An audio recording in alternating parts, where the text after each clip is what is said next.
Olá, pessoal do oitavo ano, sejam todos muito bem-vindos a mais uma aula de ciências.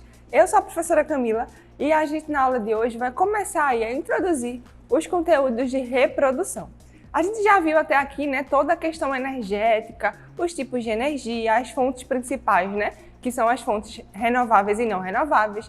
A gente conheceu os tipos de produção de energia elétrica e as matrizes energéticas e elétricas e os impactos ambientais que elas trazem.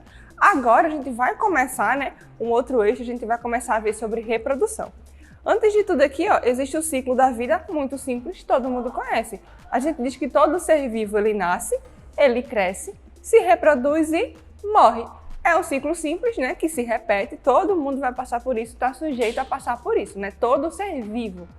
E aí, a gente já viu, bebês, os filhotinhos de cachorro, de gato e também as mudinhas de planta. E aí, analisando essas imagens, cai uma pergunta: o que é reprodução afinal?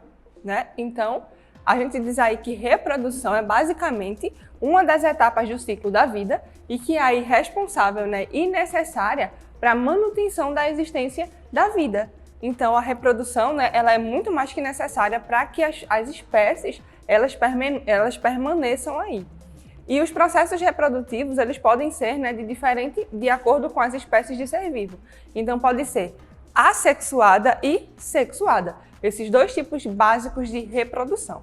Quando a gente fala da reprodução assexuada, a gente diz que ela ocorre sem que haja a participação de gametas. Ou seja, não há a transferência de material genético.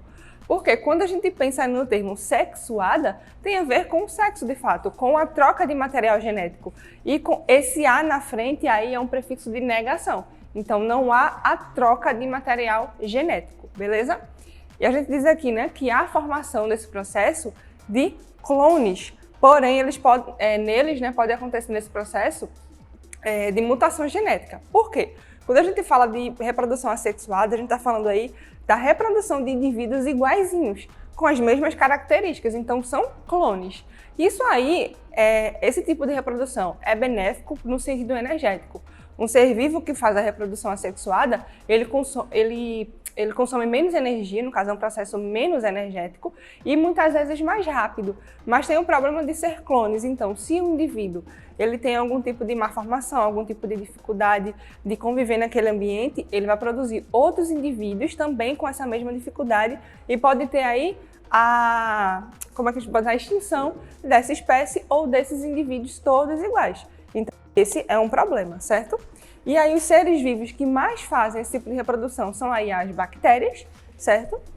E os principais tipos de reprodução sexuadas que a gente vai ver aqui na nossa aula de hoje são a divisão binária, brotamento, a regeneração, propagação vegetativa e, por fim, partenogênese.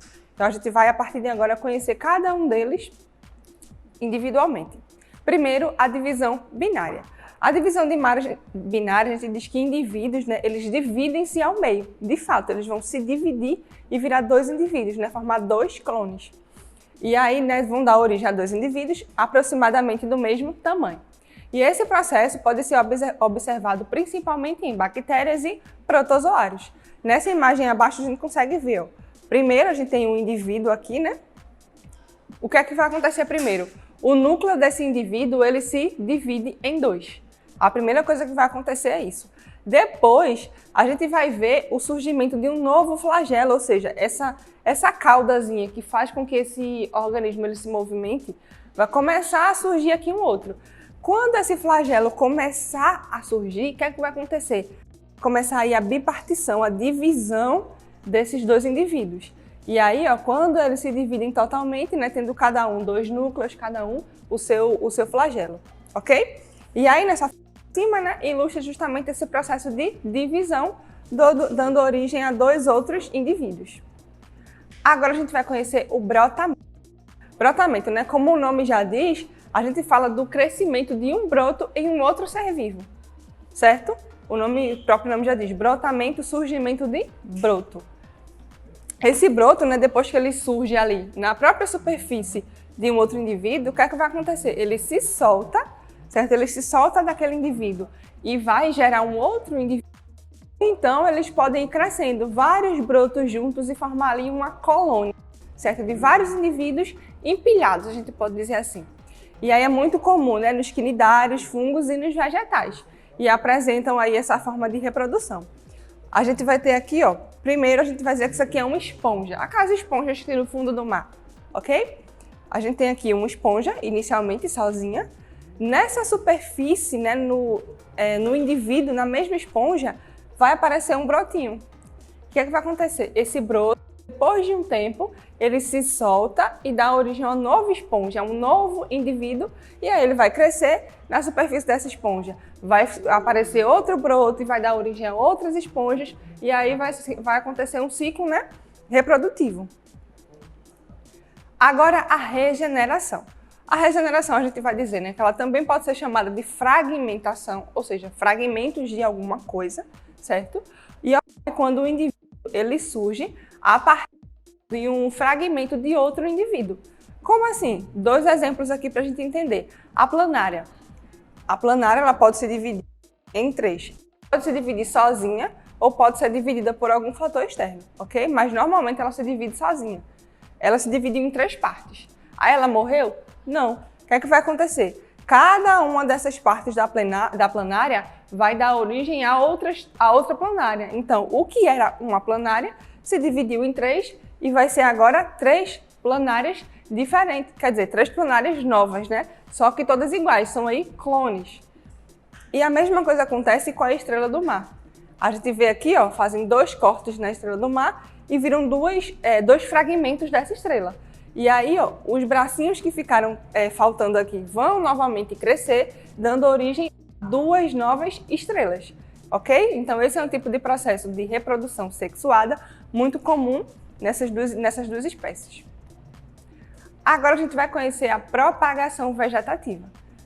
A gente já deve ter visto, principalmente, a batata. Fica muito tempo lá, tanto a batata roxa, né, aquela batata doce, quanto essa batata inglesa. Se ela ficar muito tempo lá guardada, a gente percebe que nascem como se fossem uns caulezinhos, uns troncos, algumas estruturas assim. E também suculentas, são plantas muito comuns hoje, muita gente gosta, né, de ter para colocar dentro de casa, por exemplo. E o tipo de reprodução dela é o tipo de reprodução propagação vegetativa. Como é que acontece, né? Nesse caso, estruturas vegetativas, como a raiz, o caule, as folhas, eles vão dar origem a um novo indivíduo. Eles são utilizados aí na parte de reprodução dessas espécies. E aí a gente tem aqui como exemplo, né? A gente pega uma folha, por exemplo, da suculenta, espera secar um pouquinho e coloca lá num vasinho com areia, com barro, né? E o que é que vai acontecer? Essa folha vai dar origem a um novo indivíduo, a uma nova planta. Então a gente tem um exemplo de propagação vegetativa. A mesma coisa a batata. A batata é o quê? Uma raiz, não é? Então se a gente pega e colocar lá em terra, vai dar origem ali ao novo pé de batata, certo? Exemplo muito comum também é a cana-de-açúcar. A gente sabe, né, que a cana-de-açúcar, a gente tem aqueles gominhos mais durinhos. O que é que a gente faz? Corta e enterra. E dali vai dar origem a uma nova cana, né? A gente pode dizer assim. Então, aqui a gente vai ter o processo, né, de reprodução assexuada partenogênese. E aí, não sei se você já ouviu a expressão, né, de filho da mãe. Então, aqui existe. É um indivíduo, né, que é apenas filho da mãe. Não existe a participação aí de um macho. Exemplo, a gente diz aqui, né, que é um tipo de reprodução especial em que o óvulo ele se desenvolve sem que haja a fecundação. Ou seja, o óvulo, que é o gameta sexual feminino, ele se desenvolve sozinho, sem a participação de um macho nesse processo, certo?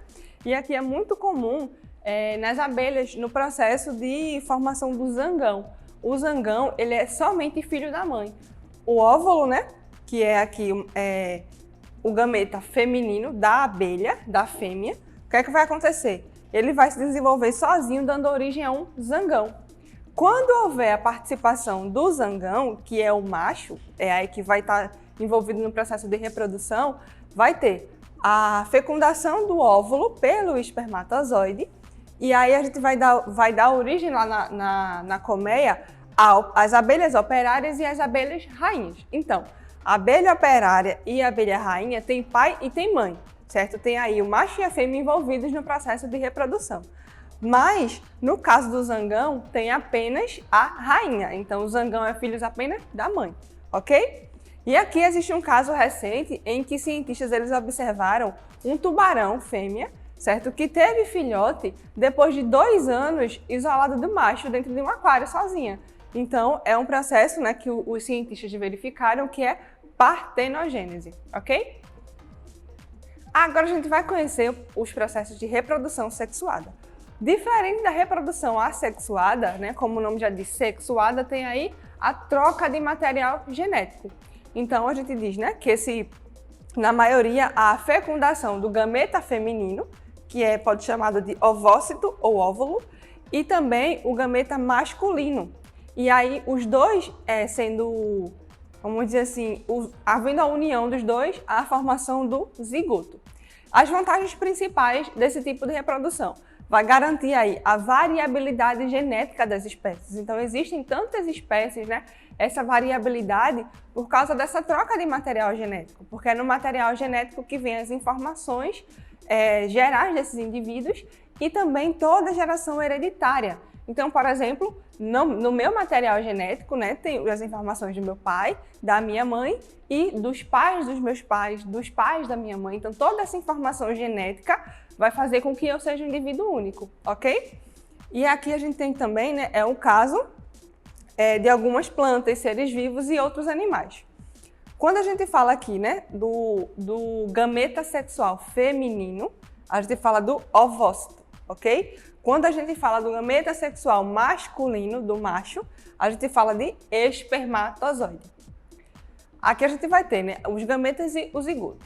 Gametas, a gente vai dizer que são células responsáveis pela reprodução sexuada e aí elas carregam dentro de si o material genético, ok? E aí elas também são chamadas de células sexuais porque quando elas fundem-se no processo fecundário, né, quando a gente fala que a fecundação é quando o espermatozoide vai lá e meio que penetra o óvulo e aí acontece a formação de quem? Do zigoto, ok? E esse zigoto, ele vai se reproduzindo e vai formar o embrião. Então, como é que acontece? A gente tem aqui o ovócito, o espermatozoide vai de encontro ao ovócito e vai penetrar ele, formando uma única célula. Essa célula aqui, dessa vez agora é uma célula completa, a gente pode chamar assim, por quê? O ovócito é como se fosse uma metade de uma célula e o espermatozoide é a outra metade. Então, elas vão se juntar e formar uma célula de um indivíduo. Essas células vão começar a se reproduzir várias vezes, formando aí um embrião, ok? Isso em todas as espécies que fazem a reprodução sexuada. E aí, quando a gente fala, né, dessa união de ovócito com espermatozoide, a gente fala de fecundação. Existem aqui 4 tipos de fecundações principais que a gente vai conhecer. O primeiro delas, fecundação interna. Na fecundação interna, a gente diz que os gametas masculinos, eles são depositados no interior das fêmeas, certo? No interior do corpo da fêmea, e é a forma mais comum entre animais terrestres. Como é que acontece? A fêmea, ela vai estar lá com o ovócito dentro do seu corpo, e aí vai acontecer aí o processo, né, de reprodução, a relação sexual em que vai acontecer a penetração do espermatozoide no corpo da fêmea e vai acontecer lá dentro a fecundação, ok? Aí quando a gente fala aqui, né, que acontece basicamente de seres humanos, gatos, cachorros e também espécies que a gente nem imagina. A gente vê aqui, ó, 2 joaninhas fazendo um processo de fecundação interna, ok? A gente também tem um processo de fecundação externa. Como é que acontece? A gente diz aí, né, que acontece fora do corpo, normalmente na água ou em ambientes úmidos. É muito comum entre sapos, rãs e peixes. Nesse esquema aqui, a gente vai observar o seguinte: a gente tem um sapo adulto, aí a gente vai ter um macho e uma fêmea. Ambos fazem ali o processo de acasalamento. A fêmea vai depositar os óvulos, né, os ovócitos, dentro de um lago, por exemplo. E aí o macho faz a mesma coisa, deposita os seus espermatozoides. E aí dentro da água, a fecundação desses ovócitos, né, pelos espermatozoides. E aí vai ter a formação desses ovos fecundados. E aí nesse processo, né, vai ter toda a reprodução, a gente vai chamar aqui, né, de processo de metamorfose, que é quando o sapo ele deixa de ser um indivíduo totalmente aquático e passa a ser ali terrestre também. Então aqui a gente tem esse processo, né, do ciclo de vida da reprodução de, por exemplo, um sapo, uma rã, e muitos peixes também se reproduzem dessa forma. E quando a gente fala também desses dois últimos casos aqui de fecundação, é importante que a gente lembre, que a gente conheça principalmente o termo hermafroditas. O que são espécies hermafroditas? São espécies que têm tanto o sistema reprodutor feminino quanto o sistema reprodutor masculino. Então a gente vai dizer que eles conseguem ser macho e fêmea ao mesmo tempo, certo? Então a gente tem aqui, ó, que fecundação, nesse processo pode acontecer a fecundação cruzada. Quando é que acontece? Quando dois indivíduos eles se fecundam ao mesmo tempo. Então tá tendo aí, enquanto um é fecundado lá nos seus órgãos femininos, ele também fecunda o outro indivíduo nos seus órgãos femininos. Então é uma fecundação cruzada. Quando isso é muito comum com as minhocas. Nesse caso aqui, a gente consegue observar a minhoca fazendo a reprodução, né? Enquanto uma minhoca fecunda a outra, ela também é fecundada ao mesmo tempo, certo? E também tem a autofecundação. A autofecundação é o ápice da independência, né? O indivíduo, ele sozinho se fecunda e ele sozinho se reproduz. Então a gente diz aqui, né? Quando o gameta feminino ele é fecundado pelo gameta masculino do mesmo indivíduo. Quem faz muito isso? As tênias, que é um tipo de verme, a gente pode dizer assim. Também é muito comum esse tipo de fecundação nas plantas. A gente vê aqui, ó, uma folha, uma flor, certo? Esses como se fossem umas estrelinhas aqui representadas são o pólen. O pólen vai ser aí o gameta masculino da flor, certo? Então a gente vai ter aqui a autopolinização. O gameta vai cair aonde? Lá dentro do que seria o ovário dessa flor e vai acontecer a penetração ali, a fecundação, na verdade, do óvulo da flor, lá dentro do que seria o ovário dessa flor, certo? E também pode acontecer a polinização cruzada. Como é a polinização cruzada? Ao mesmo tempo que essa flor vermelha vai enviar o pólen para a flor azul envia o pólen para a flor vermelha, certo? Então aí eles estão fazendo a polinização cruzada, enquanto um fecunda um, o outro também fecunda o outro. Então tem aí esse processo em que os dois estão envolvidos. Então, pessoal, esses foram, né, os conceitos básicos de reprodução, para que a gente possa, né, se adentrar um pouco mais nesse conteúdo, sabendo aí alguns conceitos principais, como fecundação, já sabendo um pouco sobre os gametas femininos e masculinos. E é isso, por hoje é só, até a próxima aula!